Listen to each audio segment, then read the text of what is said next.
Se acercan ya las elecciones, ¿cuántos se van a presentar?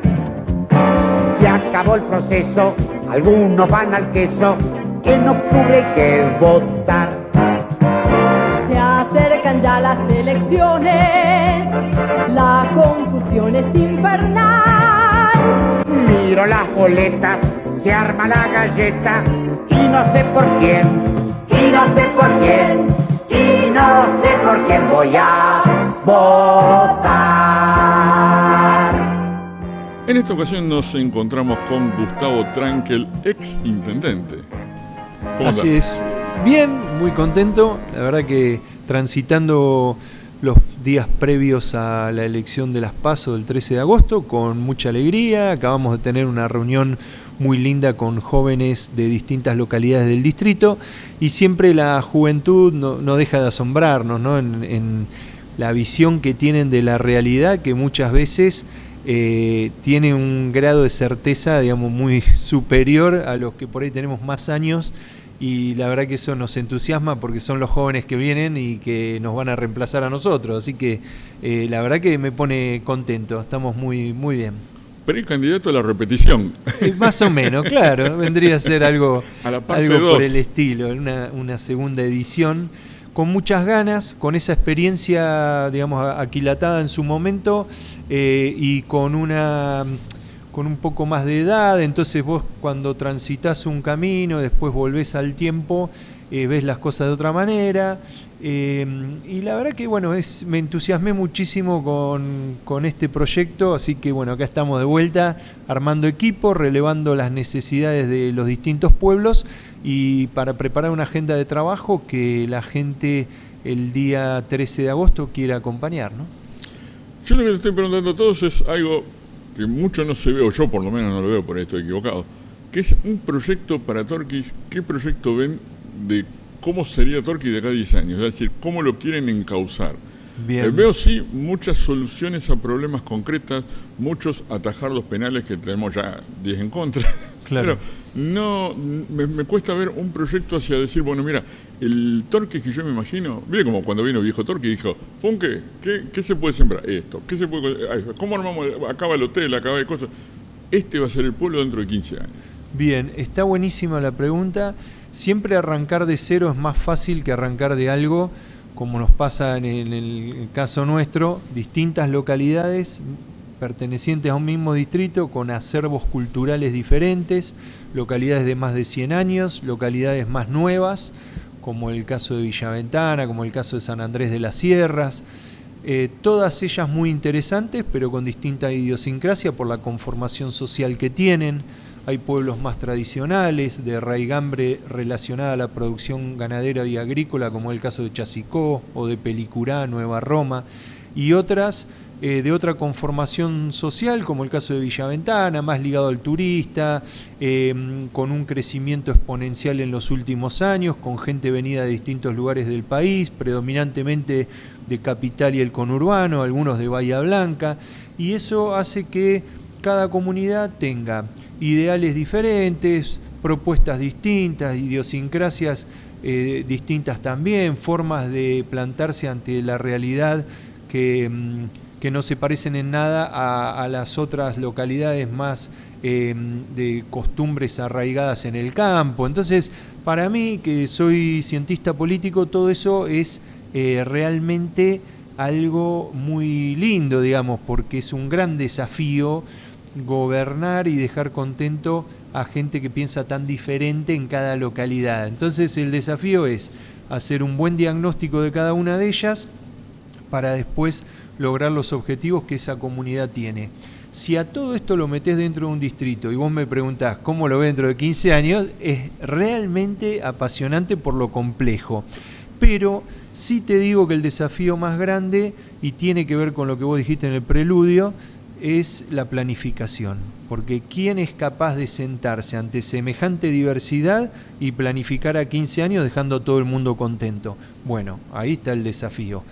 Ojo, después uno va caminando y Sí. el proyecto siempre es vivo, va Sí, cambiando. claro, de Pero hecho, uno, no es lo mismo cuando uno tiene un horizonte y dice, mira, el turismo yo lo voy a vincular con el campo, con la tecnología de esta forma, con la ecología, y lo que después vemos para dónde terminamos yendo, pero Bien, sí, mira, hubo un intento interesante que fue el Código de Ordenamiento Territorial que se hizo en la década del 90, muy interesante porque se hizo de la mano de las universidades con la consulta a las distintas comunidades que conforman el distrito. Así todo se armó una agenda de trabajo que hoy, evaluado en el tiempo, uno puede decir que tuvo grandes aciertos, algunas cuestiones que pasaron por ese proceso que vos comentabas, que vos decís, en el andar algunas cosas cambian y terminan siendo distintas a lo que se había planificado, lo cual no habla ni mal ni bien de la planificación, porque quienes diseñaron ese código de ordenamiento fueron tan inteligentes que previeron su propia autorrevisión cada 5 años. Entonces, 5 o 2 será. Cada cinco, pero cosa que tampoco sucedió. Entonces, tal vez la falla vuelve a ser la que tenemos generalmente en la Argentina, que es que nos cuesta establecer políticas de Estado que tengan continuidad más allá de los diferentes gobiernos o los palos políticos que le toque gobernar. En eso tenemos un déficit, nos cuesta mucho. Hay experiencia en otros lugares del mundo, como en China, que tienen sus planes quinquenales, que diseñan a 5 años una política de Estado, principalmente en obra pública, y que al tercer año empiezan la revisión de esos 5 años y empiezan a ver, de acuerdo a los objetivos que trazaron, qué es lo que está yendo bien y qué es lo que está yendo mal para corregir en los últimos 2 años el objetivo del quinto. Pero a su vez ya empiezan a diseñar el próximo plan quinquenal. Entonces todo el tiempo se está concatenando y eso le da mucho más potencia a las inversiones, le da más coherencia a las cosas. Bueno, a nosotros nos cuesta, somos argentinos, de todas maneras no tenemos que dejar de ir por las cosas que nos parecen que están bien. Nuestro distrito es maravilloso, la gente viene sola, no hace falta que uno haga nada, la gente viene porque lo elige por la naturaleza, por la tranquilidad. Entonces creo que el desafío de los gobernantes es ser capaces de planificar ese desarrollo de manera tal que la gente va a seguir viniendo, pero nosotros principalmente el desarrollo territorial sea planificado. ¿Para qué? Para que todos esos nuevos loteos que vienen, porque son inversores que llegan, van a seguir llegando, pero ordenémoslos de manera tal que esas nuevas tierras, ese nuevo acceso a la tierra de la gente que viene y construye su casa, tenga además prevista el agua potable, el gas, la energía eléctrica, es decir, que cada uno de esos lugares... Eso es como básico, digamos. Sí, si pero no sucede. Bueno. Entonces, por ejemplo, te digo porque venimos de Saldungaray, donde nos dicen, habilitaron 3 manzanas nuevas, no tienen agua. Y la gente tiene la casa y no tiene el agua. Y vos decís, ¿cómo? El agua sí es básico. Sí, pero no está. Entonces, es lamentable, pero es donde nos toca gobernar. Es como decir, che, ¿te gusta jugar en cancha de tierra? Y no, pero si tengo que jugar, tengo que jugar. Y bueno, esto es así. Y también tiene que ver con algo que dijiste vos hace un ratito. Muchas veces lo que planificás después te toca una historia distinta en la práctica. Bueno, tenemos que arrancar de barrios nuevos que están sin agua. Entonces, sí, hay que planificar Yo te tomo ese gran eso. desafío. A ver, la ruta es una porquería, la conexión de internet es una porquería, los caminos de tierra son una porquería. No es que no hay ninguna necesidad y venimos a ser los intendentes de Roma. ¿Sí? Claro. Estamos bien. Perfecto. Ahora, yo pienso y digo, bien, bárbaro, quiero hacer turismo, porque quiero trabajar el turismo. ¿Lo quiero vincular con el turismo de campo o no? O lo de campo yo prefiero, porque se me van los pibes, eso es algo que decían recién los chicos, ¿no? Tengo que estudiar y encima se van entre los 20, los 25 años, los 30 años, que es donde forman la familia. Entonces después te queda el tipo que estudió afuera. Y bueno, yo acá tengo gente que está haciendo la parte de robótica y toda la parte de automatización y tengo energías renovables y puedo generar una industria con eso. ¿Y eso cómo lo pego con el turismo? ¿Qué tiene que ver? Y no, pero se me podría porque se pega con la parte ecológica como sello de lugar turístico ecológico que tiene toda la parte rural, con grandes partes del campo que lo implemento con, muchachos, le vamos a hacer un descuento en el impuesto a los que hagan agroecología, por lo menos para consumir acá en el pueblo, y que la gente que venga tenga el sello de marca Torquis Agroecológicos. Ahí tenés todo un plan que después se puede cambiar, se hará una parte, otra parte no, y que después dentro de eso vos decís, ¿cuánta casa hago? ¿Dónde hago la casa? ¿Qué es lo que voy a priorizar? ¿Qué ruta le voy a romper los cocos arriba a ver si me dan pelota y lo podemos hacer? Eso es un poco lo que yo hablo, que no lo veo dibujado, no me permite soñar, y creo que además en la división que hoy tiene la política con la gente, que tiene un divorcio bastante grande, irónicamente porque 1.586 precandidatos a intendente y 33% de gente que no va a votar nada. Sí, es súper complejo, pero voy a intentar responderte con algunas certezas. Nosotros, por ejemplo, cuando nos tocó ser gobierno, mucho de esto que vos decís lo trabajamos y con un éxito bastante alto, porque, por ejemplo, hicimos como un análisis FODA de fortalezas y debilidades de cada una de las localidades. Entonces, por ejemplo, te doy un ejemplo concreto, Tres Picos. Era una localidad que estaba decreciendo y que la tenían marcada en el Ministerio de Desarrollo Social de la Nación como uno de los 3 pueblos que iban a desaparecer, porque decrecía. ¿Qué hicimos nosotros? Dijimos, bueno, ¿cómo podemos hacer para evitar esto? Nos pusimos a pensar, primero, mejorar la calidad de vida del pueblo, segundo, generar oportunidades. Bien, ¿cómo lo hacemos? A ver, ¿qué le falta a Tres Picos? No tenía agua potable. Dijimos, bueno, vamos a hacer el agua potable. Recuerdo la anécdota de un poblador joven del lugar, apoyado contra una puerta, mirándome en una reunión que hicimos con los vecinos, y me dice, ¿en serio van a hacer el agua de Tres Picos? Sí. No la van a hacer. ¿Por qué no? Y porque ¿sabes cuántas veces la prometieron? Y no se hizo. Tenía más de 100 años ya Tres Picos. Entonces, yo que recién arrancaba como intendente, era el intendente más joven de la provincia, tenía 31 años, el segundo más joven del país, me asombró el descreimiento de ese vecino, que además tenía más o menos mi edad.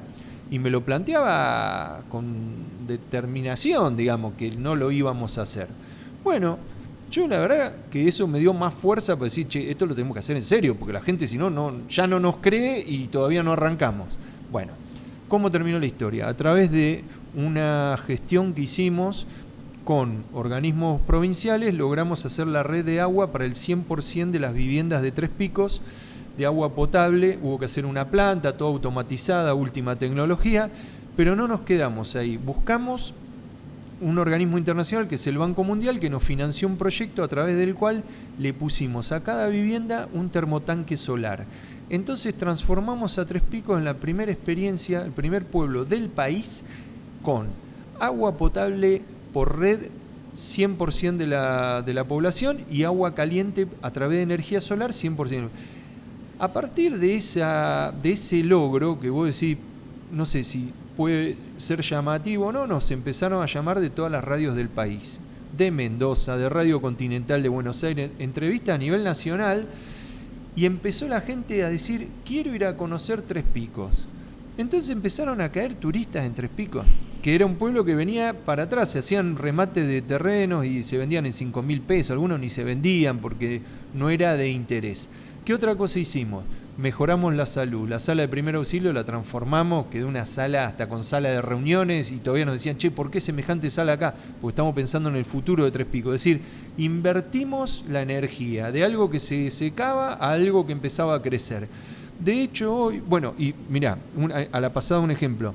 La Secretaría de Ambiente de la Nación hizo un concurso con proyectos que tenían que ver con el cuidado de la ecología en los barrios y cuestiones ecológicas que se podían resolver o propiciar a partir de ese concurso. Los ganadores del concurso, la Secretaría de Ambiente de la Nación, el premio era traerlos de Buenos Aires a Tres Picos a conocer la experiencia del primer pueblo que tenía esas condiciones de agua potable. Entonces empezamos a estar en la mira de todo el mundo, y entonces hubo gente que vino a conocer y dijo, che, qué lindo este pueblo, yo me quiero venir a vivir acá. Hoy tenés gente de Bahía viviendo en Tres Picos, eso Lo bueno es que cortamos esa inercia negativa, empezó a crecer. ¿Qué es lo malo? Bueno, aumentó el precio de los terrenos, hay gente que viene, bueno, pero hoy está creciendo, hay vivienda en construcción. ¿Qué es lo que quiero la decir? alternativa era el interior de España, el interior de Italia, el interior de Argentina. A ver, muerto. Exacto. Bueno, entonces esa experiencia nos hace sentir que las cosas se pueden revertir cuando el Estado está presente, cuando se las ingenia para articular los recursos que andan dando vuelta en la provincia y en la nación, y la comunidad, por supuesto, que acompaña en ese proceso. Entonces, así como lo hicimos en Tres Picos, tenemos otra experiencia en las demás localidades, y entonces estamos convencidos de que el progreso en los pueblos se puede dar. Otra cosa interesante que hicimos fue una medición de qué es lo que se vendía de productos en el distrito, y descubrimos que, por ejemplo, en Sierra de la Ventana y Villa Ventana, mucho de lo que se vendía en productos como encurtidos, chacinados, quesos, eran de otros lugares. Es decir, se vendían en Villa Ventana, pero eran quesos de Saavedra. Se vendían en Sierra, pero eran quesos de Suárez. Entonces dijimos, ¿por qué, ya que falta generar trabajo en el distrito, por qué no incentivamos la industria de los quesos y los chacinados en el distrito? Entonces empezamos con un fondo rotatorio de microcréditos para emprendedores a incentivar ese tipo de industria. Hubo familias que se dedicaron, que tenían tambos y empezaron a procesar la leche, crear quesos, y hoy esa realidad cambió bastante. Ya tenés muchos quesos producidos en el distrito que se venden en el distrito. Incluso nos pasó de ir a otros lugares afuera, como por ejemplo Dorrego, Bahía Blanca, Pigüé, donde encontrás quesos elaborados en Torquín. Es decir, no solamente que se fue cubriendo ese déficit que había de, en este caso, un producto que es bastante preciado, digamos, en una zona turística serrana, que es la compra de los quesos con saborizados, es decir, toda esa cuestión gastronómica. Que ahora se está armando la parte de la fábrica acá en el polo industrial, si no me equivoco. También, bueno, eso es un proyecto que nosotros apoyamos porque nos parece fenomenal. Además, es ese concepto de generar trabajo en el lugar. Ustedes pensaron en un pequeño proyecto que se empieza a generar y que ahora termina en una industria. Eso es lo que yo no veo en general como algo que diría, chao, mirá el discurso de estos tipos, ¿a cuál voto? No, eso nosotros lo experimentamos y por eso hoy te lo puedo contar con ejemplos concretos. Sí creo que un déficit que tuvimos nosotros en nuestra gestión fue comunicacional. Nosotros todo esto lo hicimos y no lo supimos comunicar. De hecho, por ejemplo, vos te estás enterando ahora y mucha gente que está escuchando el programa se está enterando ahora de lo que se había logrado en su momento y lo teníamos acá en el distrito. Entonces, yo creo que ahí también nosotros tendríamos que haberle comunicado a la comunidad en qué estábamos pensando y lo que estábamos desarrollando con ciertos sectores de la comunidad, porque esto lo trabajamos con los tamberos, lo trabajamos con los productores. Es que el problema de la comunicación no es solamente que lo sepa la gente porque, mirá, se hizo. Es que el problema es que no hay comercialización si no hay comunicación. También. Y eso pasó antes y sigue pasando ahora con muchas cosas. Sí. Me parece que es un defecto que se suele o que está medio arraigado acá. Sí, y mira, para seguir abonando esto de irónicamente en un lugar donde se podría hacer todo un proyecto de comunicación por el entorno que hay. Sí, eso es una asignatura pendiente, que en su momento hubo algunas ideas de parte de la cooperativa eléctrica de Torkins, y que en ese momento había algunas deficiencias tecnológicas para lograrlo, pero hoy con la red de fibra óptica estamos a un paso, digamos, no debería ser demasiado difícil lograr una comunicación más integral en todo el distrito, a pesar de la geografía de la sierra, que vos sabés que la radio, la FM no pasa del otro lado, es más difícil que poner una repetidora, bueno, pero hoy estamos más ¿qué le dijiste fácil. vos a los pibes hoy al final de la reunión? Sí. Chicos, las redes, sí. A ver, sí. La antena, sea cual sea la antena, 3, 5, 10 años como una historia, yo no creo que llegue más. Claro. Después de la pandemia se le murieron 10 años a la antena. Claro. Sí. Lo mismo va a seguir, pero por otro camino. Sí. Y ya es nada. Sí. Hoy pasamos a otro candidato hace un rato y sí, lo escucharon acá, pero si alguien lo quería escuchar en Japón, lo podía escuchar en Japón. Claro. Sí, no, eso es formidable. Sabés que de esta experiencia que te venía contando, recuerdo también algo interesante que era lo que nos pasaba con algunas artesanías de madera. Evaluando, haciendo, porque siempre hay que... Cuando yo decidí irme a estudiar ciencia política fue porque pensé que, como todo en la vida, había que especializarse, había que meterle lo que te puede enseñar la universidad a la militancia. Es decir, con la política sola, con militar en una unidad básica o en un comité no iba a alcanzar, sino que había que meter ciencia y técnica a lo que uno ya tenía como vocación. Y eso nos llevó a ver las cosas de otra manera. Y por eso este relevamiento que nos sirvió para apuntar y no errarle determinados temas. Uno de los que habíamos relevado era las artesanías de madera. Y descubrimos que las artesanías, había un viajante que las compraba en Salta a los aborígenes, las traía y en cada lugar que iba pasando le pirogrababa el nombre del lugar, y esa artesanía que venía de allá del norte del país se terminaba vendiendo con el nombre, por ejemplo, de Sierra de la Ventana, a un turista que capaz que venía de Salta y se llevaba de vuelta la tablita para allá. Entonces decíamos, ¿por qué esta tabla sencilla, digamos, cuestiones que puede hacer con un torno muy elemental o con algún elemento de corte básico, una cepilladora y con sierras muy sencillas, ¿por qué no lo podemos hacer acá donde no hay salida laboral? En Chasicó, bueno, vamos y pongamos un tallercito en Chasicó y que haya gente que se dedique a producir estas artesanías acá en el distrito y que se vendan en el propio distrito, y reemplazamos imagínate que con el flete que tienen estas tablas que vienen del norte del país, si no la podemos producir al mismo precio acá en el distrito. Así que bueno, surgieron esas ideas, esas posibilidades que fueron muy interesantes, también con la lana en el sector oeste del distrito, y la posibilidad de hacer un proceso con la lana que se esquilaba en los campos y se vendía muy barata a los acopiadores de lana, transformarlas en tejidos que después se vendían 400% más caro al público en los lugares más turísticos, que eran la vidriera para todos estos productos. Entonces, sí hay mucho para trabajar en ese sentido y para generar trabajo genuino para la gente. Entonces, por eso en su momento trajimos de vuelta al distrito el Centro de Formación Profesional. Por eso, además de hacer la central en Torkins, abrimos un anexo en Saldungaray, llevábamos cursos a todas las puntas del distrito de acuerdo a la necesidad y la intención que tenían en cada lugar. Había cursos de queso, curso de medialuna, curso de gasista, curso de soldadores, de cingueros, de electricistas.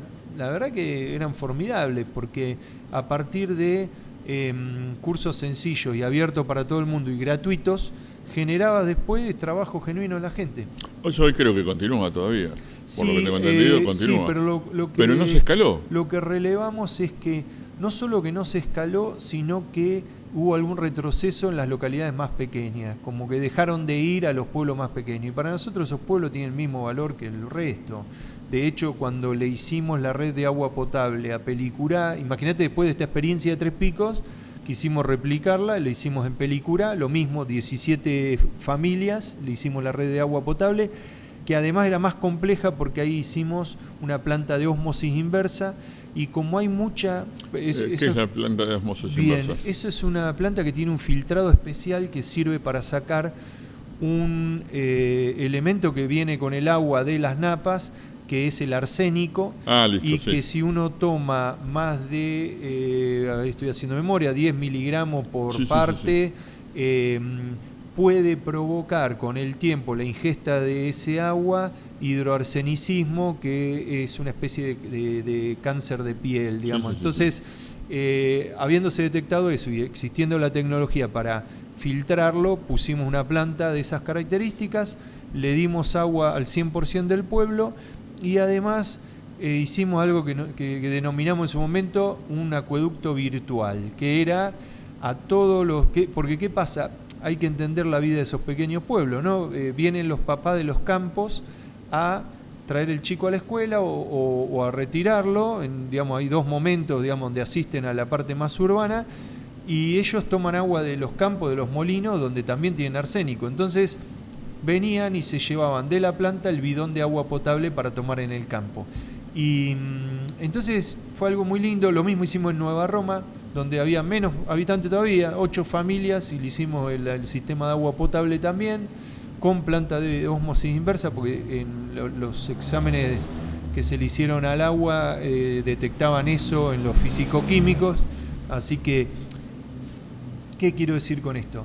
Que uno puede hacer un gobierno no solamente de puertas abiertas, sino comprensivo, aún con aquellos que están más alejados de la cabecera, donde hay menos habitantes, pero que nosotros consideramos que son tan valiosos como la gente de la cabecera, digamos. Entonces, lo primero que hicimos es llevarles el agua potable por una cuestión de salubridad y por una cuestión de decir, bueno, acá está el Estado presente después de 100 años, les pedimos disculpas por estos 100 años sin asistencia, acá estamos y vamos a revertir esta historia. Es apasionante la gestión, como verás, y se pueden lograr muchas cosas. Hay varios líos. Uno de ellos es el asunto de los basureros al aire libre y el famoso relleno sanitario, que para mí es complicado, como si se quiere hacer ahora. Claro, estoy de acuerdo con vos. En ese sentido, nosotros habíamos arrancado un proceso muy interesante que era, primero, la parte de concientización, digamos. Nosotros agarramos un distrito donde no había experiencia. Lo único que había era juntaban los cartones y algún otro elemento del taller protegido, una tarea encomiable por donde la mires. Felicitaciones a los chicos, a las comisiones que pasaron durante muchos años, y era una experiencia muy linda de reciclado que además tenía un fin pedagógico para esos chicos. Pero era lo único que había en el distrito. Nosotros lo transformamos en una política de Estado. ¿Qué hicimos? Empezamos con los puntos limpios en cada localidad para que la gente se acostumbre a que el cartón, el plástico, el vidrio tenía una disposición especial que darle, entonces que lo lleve a los puntos limpios. Una vez que eso más o menos se internalizó en la comunidad, hicimos 84 puntos limpios. Llevamos a todas las localidades, hasta en Nueva Roma, que había 8 casas, había un punto limpio. Y alguien se encargaba toda la semana de pasar y retirar los bolsones y traerlos para reciclar. Todo esto no solo era buena voluntad, al principio sí era buena voluntad, porque incluso las primeras prensas las hicimos caseras con un pistón, por ejemplo, hidráulico de una motoniveladora en desuso, para que te des una idea de las ganas de trabajar que teníamos y la poca plata que teníamos. Entonces, arrancamos desde ese lugar. Los puntos limpios se hicieron en su inmensa mayoría en la herrería del municipio y en la carpintería del municipio, es decir, todo con mano de obra local y bueno, y poniéndole muchas ganas, pero logramos una experiencia que anduvo tan bien que fue tomada como un ejemplo a nivel internacional. Nosotros, ¿qué es lo que nos pasaba? Cuando íbamos a los congresos internacionales de residuos o cuando preguntábamos, che, queremos trabajar en el reciclado, ¿cómo hacemos? Lo primero que hacían era mostrarnos un video que generalmente era de Alemania o de Italia. Entonces vos veías un alemán que llegaba en un Mercedes 600, paraba, abría el baúl, todo impecable, todo seleccionado en 5 cajas diferentes y ponía cada residuo en su lugar y nos decían, bueno, esto es lo que hay que hacer. Y nosotros terminaba el video, nos mirábamos y decíamos, pero estamos en Argentina, qué sé yo, estamos medio lejos. Y la verdad que eso lo vimos tantas veces que dijimos, bueno, vamos a elegir un pueblo del distrito donde veamos que hay más chance de éxito, trabajémoslo fuertemente y que ese sea nuestro video de Alemania o de Italia. Un lugar entonces elegimos Saldungaray. Se empezó a trabajar en Saldunga, se alquiló un lugar y se hizo una planta de reciclaje.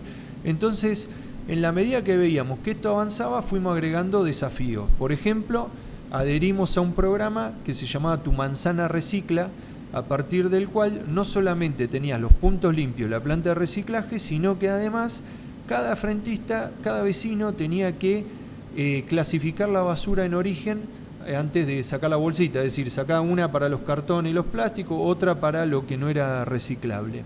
Y eso empezó a funcionar.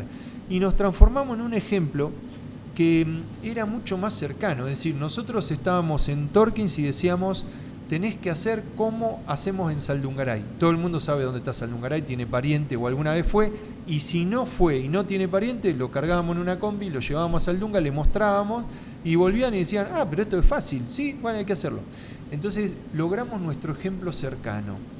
Eso se empezó a replicar, después de Saldunga lo hicimos en Sierra y en Villa eliminamos el basurero a cielo abierto que había, y fuimos conquistando... ¿Cómo se hizo? ¿En qué quedó ese...? Era un basurero que estaba a la vera de uno de los arroyos, un lugar que para nosotros era crítico porque alambre por medio tenías un arroyo y alambre por medio tenías el parque provincial, que es una reserva de flora y fauna. Entonces nos parecía inaceptable tener un basurero ahí. Lo eliminamos y decidimos, a través de este programa de reciclaje, Villa hacía clasificación de los residuos con los puntos limpios, clasificación en origen con la bolsita, entonces eso te saca un montón de residuos que pasa, en vez de ser basura, reciclables, y la disposición final del residuo que es para rechazo, que no tiene posibilidad de reciclarse, es mucho menor. Entonces, como es mucho menor... bajás el volumen de un 100 a un 70, a un 30%, a un 40%. Sí, totalmente. Y depende del caso, hasta un 25% también. Entonces sí, yo era estoy mucho contando a la más gente que no lo ha trasladable. hecho y que, bueno, nada, siempre vas a tener algunos que no. Claro, pero bueno, entonces pasó a ser trasladable, lo empezamos a traer al basurero de Torquín. Trajeron toda la basura Y para la acá. idea era seguir avanzando en ese sentido, clasificar, reutilizar. Hicimos la ordenanza para prohibir la utilización de bolsitas camiseta en el distrito. Fuimos el primer distrito de la provincia de Buenos Aires en aprobarlo y después nos lo pidieron de otro distrito y se fue aprobando en otros lados. ¿Por qué? Porque la bolsita camiseta va a parar al basurero por el diseño de la bolsa y el viento que tenemos acá. Eso se vuela y va a parar a los campos vecinos, lo comen las vacas, se mueren las vacas por la ingesta de eso, o es un paisaje que uno no quiere ver, digamos, de bolsa volando por todos lados. Eso se logró no sin trabajo y resistencia. Vos sabés que cada cosa nueva lleva... Me acuerdo al principio algunos comerciantes nos decían, no, pero ¿cómo no vamos a dar bolsa? ¿Qué sé yo? Si siempre dimos bolsa. Bueno, fue molesto al principio para el usuario también, porque vos ibas a comprar algo y no llevabas bolsa y te llevabas todo en la mano, y entonces se acordaban de nuestras madres y nuestras abuelas, hasta que se acostumbró la gente y hoy va con la bolsita de tela, y el comerciante hasta le gustó porque no gasta más en bolsita camiseta, entonces empezó a funcionar. Lógicamente que hay que tener un control del Estado, porque si no, donde vos relajás el control vuelven a aparecer la bolsita camiseta, digamos. No hay bolsitas camiseta, pero yo recuerdo que hace 5 o 6 años, cuando yo llegué acá, me sorprendió que, bolsa de papel, bolsa de papel. Hoy no, hoy es bolsa de nylon. No es camiseta, pero es bolsa de nylon no en los supermercados, en los comercios chicos. Bueno, puede ser, pero volvemos a lo mismo. En muchos. Hace falta la visita, digamos, y para seguir concientizando sobre esto, la bolsa de tela se reusa un montón de veces y es lo más amigable con el ambiente. Sin duda alguna. Pero esto hay que hablarlo. Bueno, es educación, es costumbre. Exactamente. Entonces, seguimos avanzando. ¿Qué hicimos? Otro residuo muy peligroso y que se genera cantidad por ser una zona ganadero-agrícola en la zona son los bidones de agroquímicos. Nosotros hicimos un silo de disposición especial. El productor sabía que nos tenía, en vez de quedar tirado en el campo, lo traía y nosotros lo estibábamos en un lugar que también lo hicimos bajo las indicaciones de la Secretaría de Ambiente de la Nación, pero con recursos propios, una losa de hormigón con caída a un recipiente para colectar, digamos, ese posible residuo líquido, techado, alambrado alrededor, y una vez al mes venía un camión que se llevaba todos los bidones para reciclarlo y hacer postes de alambrado, varilla para los eléctricos. Entonces nosotros resolvíamos el tema de esos bidones y sacábamos algo que era medioambientalmente no deseable acá en el distrito. ¿Qué más hicimos? Nos pusimos a trabajar, construimos la cancha identificamos un lugar en el basurero que lo alambramos y lo forestamos y le hicimos la cancha de compostaje. ¿En cuál? ¿El de Villa? Hicimos, Villa quedó todo ¿En cuál hicieron este? Y acá en el de acá de basurero de Torquín. Okay. Un tinglado que iba a ser el lugar donde iba a funcionar la planta de compactado y de reciclado. Una perforación para dotar de agua, pero además para ir sacando muestras de cómo estaba la napa, la cancha de compostaje para tratar todo lo que era orgánico y trabajar con lombrices californiana, digamos, todo ese tema. Entonces ya estábamos acercándonos al punto en el cual vos ya tenés un rechazo mucho más chico y donde ya podés empezar a pensar en celdas de disposición final que ya no sean un basurero a cielo abierto. Esto estaba en marcha en Torkins y en marcha en un predio que compramos de 17 hectáreas entre Sierra y Saldungaray, donde iba la planta para aquel sector de la serranía. Y esto se hizo en, digamos, 2 puntos por una cuestión de logística, porque cuando vos le agregás mucho kilómetro recorrido, después no es sostenible en el tiempo, y a nosotros no nos interesaba hacer grandes anuncios que después se cayeran, nos interesaba construir algo que tenga una raigambre cultural y que después termine siendo un sistema eficiente de disposición final. Ganamos hasta premios internacionales por esto, de la ISWA, que es la International Solid Waste Association, que es una organización internacional que mira en el mundo los procesos de tratamiento de los residuos sólidos urbanos, y a nosotros nos tomó como uno de los ejemplos a seguir.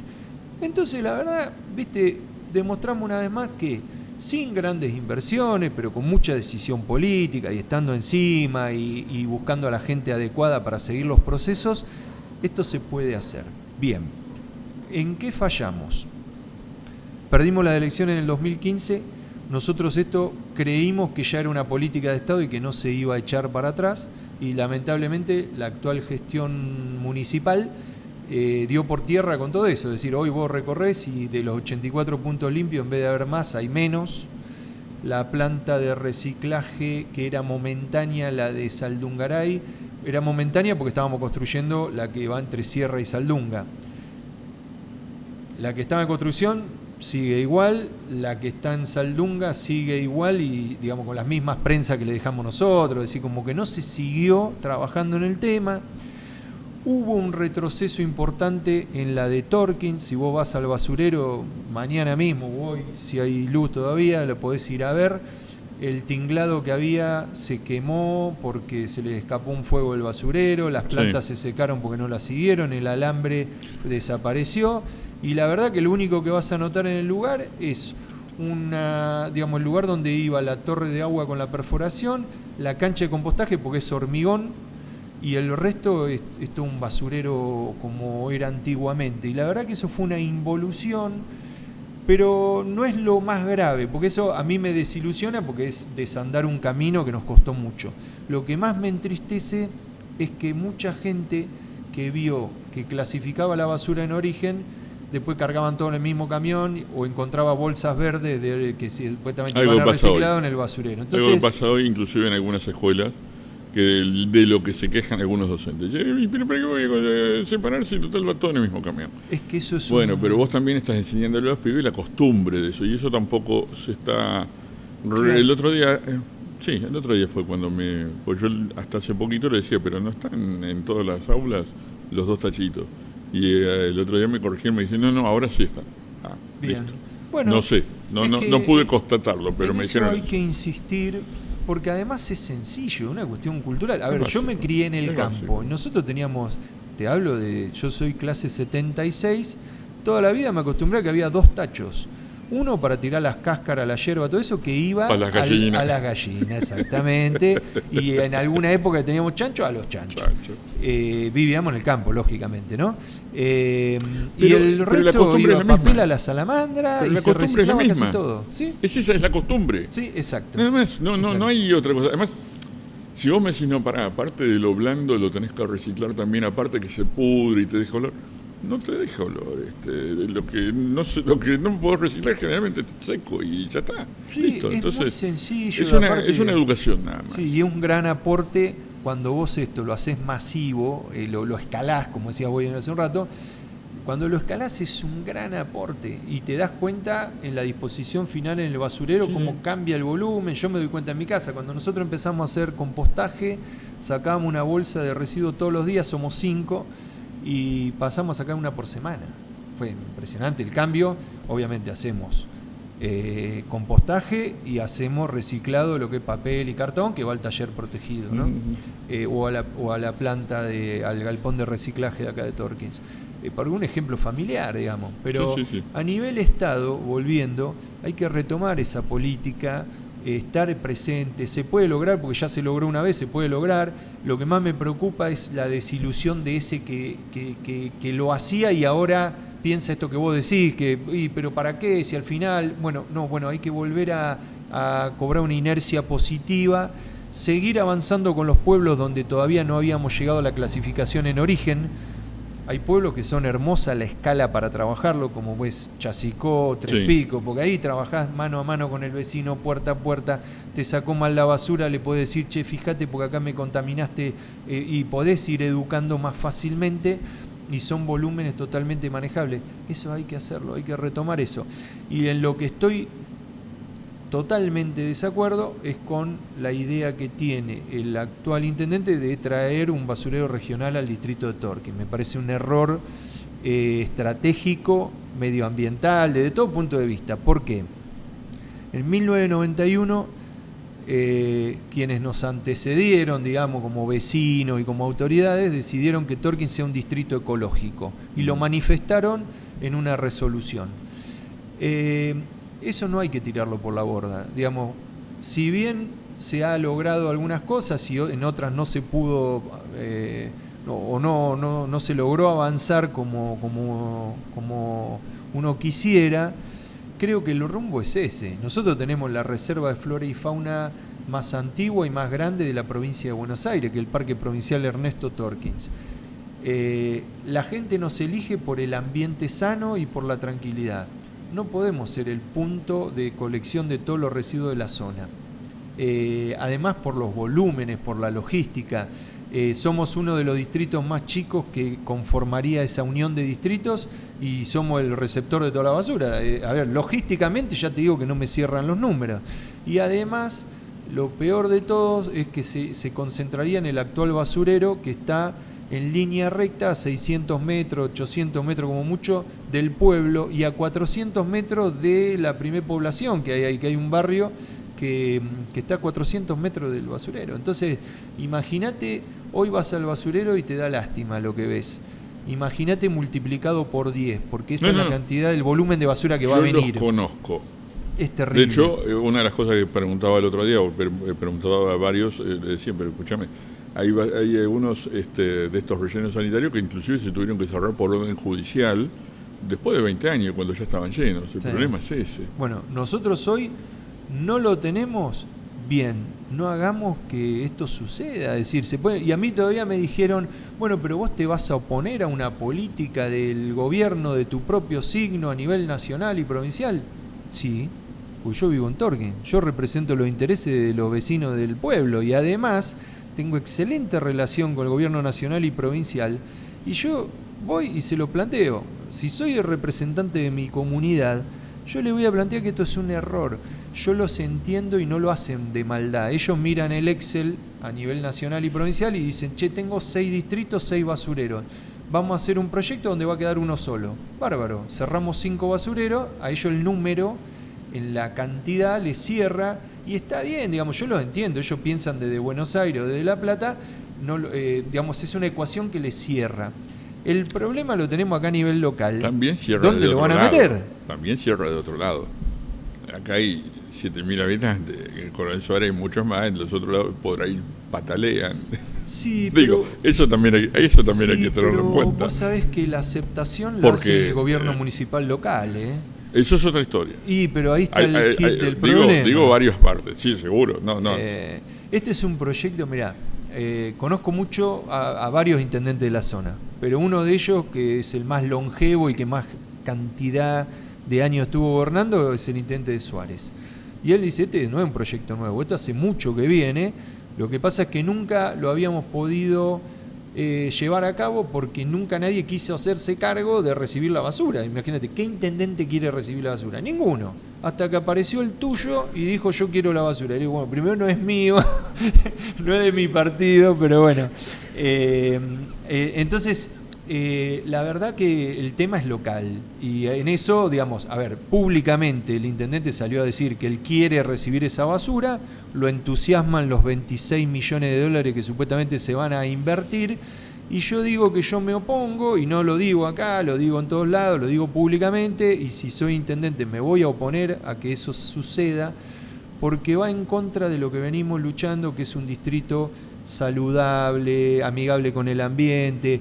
Nadie va a querer, si pretendemos que el turismo crezca, a nadie lo entusiasma venir a un basurero regional, digamos, si no harían cola y estarían llenas las excursiones para ir al SEAMSE, y todo el mundo quiere alejarse del SEAMSE. Bueno, acá vamos a Hay tener épocas un mini... económicas en que se hace cola para ir al SEAMSE, pero esperemos que eso no nos pase. Esperemos que no suceda. Y a ver, y por ejemplo, yo cuando escucho al intendente que se entusiasma porque van a hacer una guardería para los hijos de los cartoneros que vengan a cartonar en el basurero, y a mí me llena de preocupación, porque es decir, vamos a generar un problema que hoy no tenemos. Claro, cuando vos tengas, en vez de 10 toneladas diarias, 100 toneladas diarias de residuos, van a aparecer los cartoneros que hoy no están. Ojo, hoy están. Sí, pero es Son poquitos, mínimo pero están. Y controlable, y además se le puede dar calidad de vida a esa gente cuando armés la planta de tratamiento. Si vos armás un basurero mucho más importante regional con 100 toneladas, ya te va a venir gente de afuera, ya va a ser inmanejable y vamos a tener los... A ver, pero aparte de esto, no es que a mí se me ocurre. Andá a cualquier basurero regional donde quiera y decime si eso es lo que vos querés para el distrito de Torquay. Yo la verdad no lo quiero, me opongo, sea de quien fuere la idea, no es el lugar. Busquen otro lugar, yo los ayudo a buscar otro lugar si quieren regionalizar, pero no es el camino. Y aparte nosotros tenemos un proyecto superador, que es este que te contaba anteriormente, que hasta tuvo premios internacionales de que era el camino a seguir. Bueno, retomemos esa senda, si ya sabemos cómo se hace. Turismo y educación, y bueno, mucho desde acá el intendente no puede hacer lo de vialidad, que son la parte fundamental de las rutas, pero sí puede mejorar la parte de comunicación y transporte.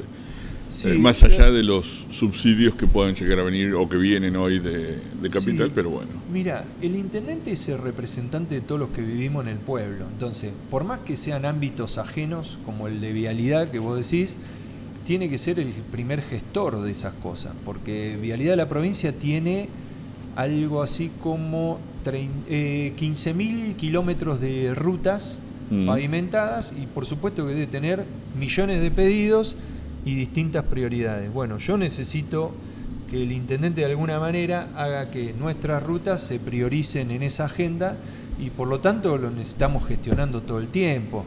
Y vos decís, bueno, pero vos fuiste intendente, no lo solucionaste. Yo fui intendente, lo reclamé todas las veces que pude y encontré un principio de solución cuando metieron a la Ruta Provincial 76 en un fondo que era de reparación vial, y que a partir de estar en ese fondo priorizada la ruta, son los tramos que vos ves reencarpetados. Entonces, todos los años se iba reencarpetando algún tramo. ¿Qué nos iba a dar eso a lo largo del tiempo? Que íbamos a tener toda la ruta en condiciones. Volvemos a lo mismo. Nosotros nos fuimos en el 2015, entró otro gobierno con otra forma de pensar, priorizó otras rutas, la gestión local no supo meter a la Ruta 76 dentro de esas prioridades, y entonces volvemos al concurso de bache que es la Ruta 76, que es inaceptable. Nosotros desde afuera se lo pedimos al gobernador actual, él se comprometió y Axel cumple con la palabra, yo creo que lo va a hacer. En los próximos días va a salir una licitación que tiene que ver con el tramo de nuestro distrito. Ya salió una licitación que se empezó a ejecutar a la altura de San Eloy, distrito de Coronel Suárez. Va a quedar resuelto ese tema. Pero más allá de que nosotros lo pidamos como dirigente del espacio político, está bueno que el intendente esté a la cabeza de ese reclamo. La provincia lo va a terminar solucionando. Pero bueno, siempre es el intendente el gestor de las cosas, aunque sea otro ámbito. No se puede desentender, no puede decir que tiene un problema de vialidad de la provincia. Sí. No, pero es entendible que... Pero depende. Si no va él, ¿quién va? Sí, bueno, lógico. No, a ver. Transporte, me decías. Sí, transporte es un problema enorme. Sí. No tenemos transporte interno, no tenemos transporte externo, no tenemos el bendito tren, en ninguna de las dos, ahora, y bueno, no pinta que esto... Bien complejo, porque el tema del tren es un tema de una inversión multimillonaria a nivel nacional y provincial que se empezó a hacer. Esperemos que eso tenga ritmo y continuidad en el tiempo para poder volver a ver los trenes de pasajeros en nuestra zona. El que pasa por Torkins por un problema en un puente que tengo entendido que ya se licitó y se está trabajando en la solución, y el problema de lo que es la vía que pasa por Saldungaray, que es otra, que es la vía Pringles.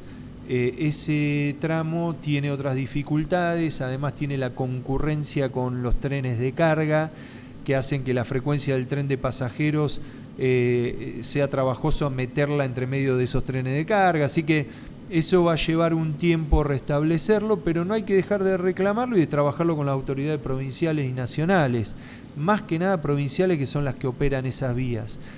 El colectivo... ¿Vos ves la posibilidad de algún trabajo regional? Sí, claro.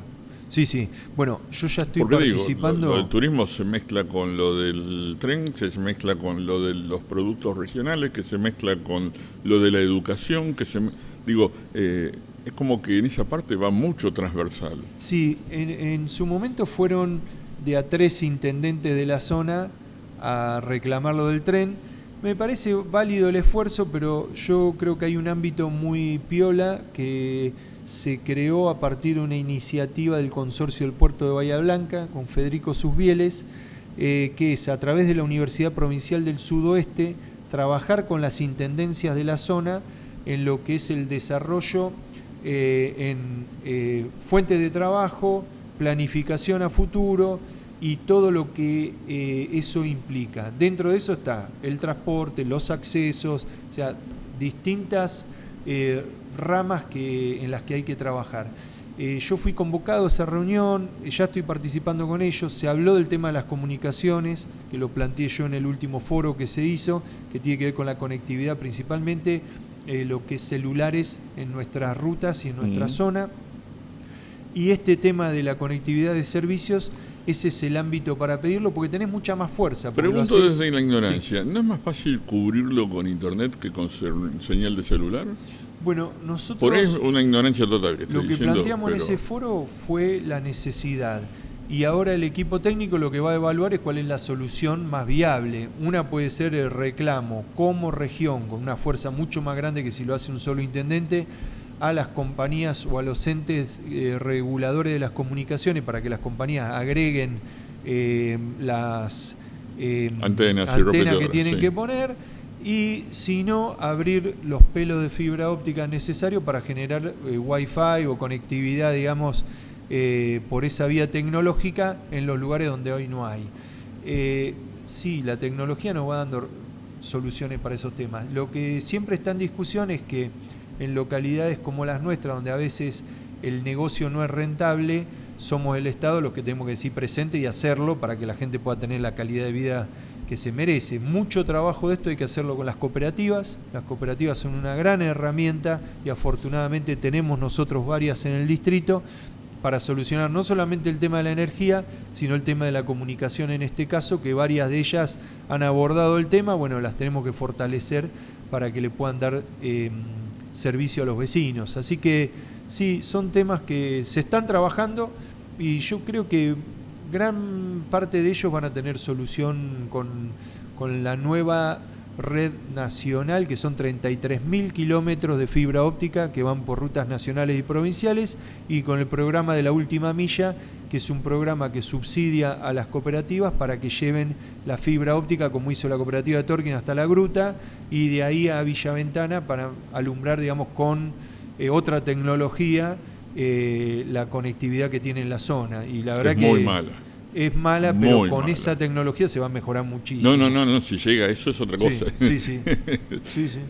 Lo que quieras decir, porque ya nos fuimos bueno, tiempo. Gracias por la entrevista, digamos, es muy apasionante, te habrás dado cuenta que a mí la gestión me encanta. Esa experiencia que tuvimos previa de cosas que parecían imposibles y que se lograron, para decirte un ejemplo, Villa Ventana, cuando nosotros asumimos, tenía serios problemas, no tenía agua, no llegaba bien la energía, había una línea que tenía 60 años de antigüedad, 33 milímetros de espesor el cable, y era la punta de una línea rural que abastecía a un pueblo que había crecido muchísimo, que tenía ya cabañas, hoteles, restaurantes, Entonces vos medías y en vez de 220 te daba 176. Entonces, ¿qué pasaba? No arrancaba la heladera, las computadoras no podían andar, no tenía gas, entonces la mayoría de la gente usaba para calefaccionarse la estufa eléctrica. Entonces, un gran problema. ¿Qué me propusieron? Prohibí la construcción en Villa Ventana. No se puede seguir construyendo si no hay estos servicios. ¿Cuál fue mi respuesta? Vamos a solucionar los temas. Entonces, trajimos todo lo que había dando vuelta y que podía servir para ayudarnos a resolver el problema, lo trajimos. El tema del agua, que era fundamental, trajimos a la Universidad Nacional del Sur, a la Cátedra de Geología, que nos dé una mano para hacer los estudios geoeléctricos, para saber dónde había que ir a buscar el agua. La detectamos sobre el Sauce a 9 kilómetros, buscamos financiamiento en organismos provinciales y nacionales, hicimos un acueducto de 9 kilómetros, cisternas, 11 bombas, solucionamos el problema del agua en Villa. ¿Qué más? ¿Había que llevar la energía? Fuimos a las cooperativas. Nosotros no podemos hacer la obra porque es muy cara, pero hay un fondo que se llama FREVA, donde aportan todos los usuarios y donde se decide políticamente qué obra se hace. Hablamos con la ministra de Gobierno, con el gobernador en ese momento, dijimos, Villa Ventana no puede estar sin energía. Se hizo una subestación de energía, un electroducto nuevo, Villa tiene energía. Y lo tercero era el gas, que como no se podía hacer por lo oneroso que era un gasoducto hasta la villa en ese momento, buscamos la tecnología del GLP, hicimos una planta de GLP y empezamos a darle gas a la... Entonces, los tres temas fundamentales, que era agua, energía y gas, se lo dimos a Villa Ventana en el término de 2 gestiones de gobierno. Entonces, ¿se pueden hacer las cosas? Se pueden hacer las cosas. ¿Qué necesitas? Y un equipo que quiera trabajar, que articule recursos con la provincia, con la nación. Nosotros nos presentamos nuevamente porque queremos retomar esa senda para el distrito de Torkins, crecimiento, abordar los temas más difíciles que hoy nos plantea la gente, que son el déficit habitacional, la falta de viviendas, articular las herramientas que hay para hacer lotes con servicio, que la gente pueda acceder a los distintos planes y que pueda tener su vivienda propia. Esto va a descomprimir los alquileres, que es el otro gran problema que trae la falta de viviendas, y después generar igual trabajo hoy tenemos genuino. más problema de alquiler con la cuestión de turismo que con la falta de vivienda. Sí, bueno, eso sucede en Villa Langostura, en todos los lugares en donde... todos lados, no, turismo, eso es el mundo. pero tenemos que ver la forma ingeniosa de encontrarle una solución. Parte del problema se va a resolver con el acceso a la tierra y la vivienda, que nosotros tenemos que organizar desde el Estado y mucho trabajando con los privados también. Hoy hay muchos inversores que quieren hacer loteos. Bueno, ahí tiene que estar el Estado negociando con ellos la cantidad de tierra necesaria para el uso público y para el fin social necesario, más allá de que el desarrollador privado haga su buena ganancia, digamos, con esos emprendimientos. O sea, hay que tener un Estado inteligente, interactuar con el privado y solucionar los problemas. Por eso presentamos esta lista y por eso les pedimos humildemente que nos acompañen el 13 de agosto. Si nosotros ganamos la PASO, vamos a hacer una de las opciones para octubre, donde nos seguiremos encontrando y les seguiremos contando qué es lo que tenemos pensado para el distrito y qué es lo que podemos hacer, y ponernos a través de esto que es maravilloso en la democracia, que es poder elegir, que la gente elija el mejor destino para los 4 años que vienen. Nosotros somos del distrito, nos queremos morir acá, queremos ver crecer a nuestros hijos acá, a nuestros seres queridos, y que sea un distrito con calidad de vida. Por eso estamos presentándonos a las elecciones y por eso nos gustaría que nos acompañen, si pueden, con su voto. Somos Unión por la Patria, la lista 2 local, que encabezo yo, Gustavo Trankels, y que estamos a disposición de los vecinos y de las vecinas que nos quieran acompañar y de los que no también, porque pensamos gobernar para todo el mundo y solucionar estos problemas que charlamos en este rato, en esta amena entrevista. Muchas gracias, Gustavo. Gracias a vos. Suerte y bueno, antes del 13 estamos ahí, después del 13 también. Nos seguiremos viendo. Muchísimas gracias.